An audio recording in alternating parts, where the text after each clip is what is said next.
மோசேயின் முதல் பிரசங்கம் 1ஆம் அதிகாரத்திலிருந்து 4ஆம் அதிகாரம். 2ஆம் பகுதி மோசேயின் 2ஆம் பிரசங்கம் 5ஆம் அதிகாரத்திலிருந்து 26ஆம் அதிகாரம். இந்த 2ஆம் பிரசங்கத்தில் 2 குறிப்பு பாயிண்ட் நம்ம சொல்லுவோம் பார்த்தீங்களா, அதில் 2 குறிப்பு கொடுக்கிறார்.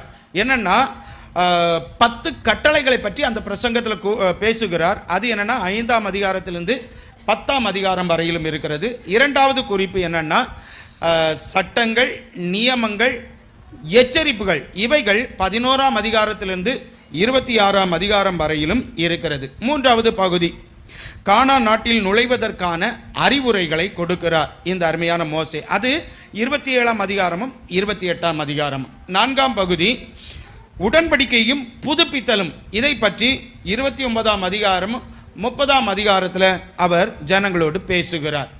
5ஆம் பகுதி என்னன்னா மோசேயின் இறுதி வார்த்தை.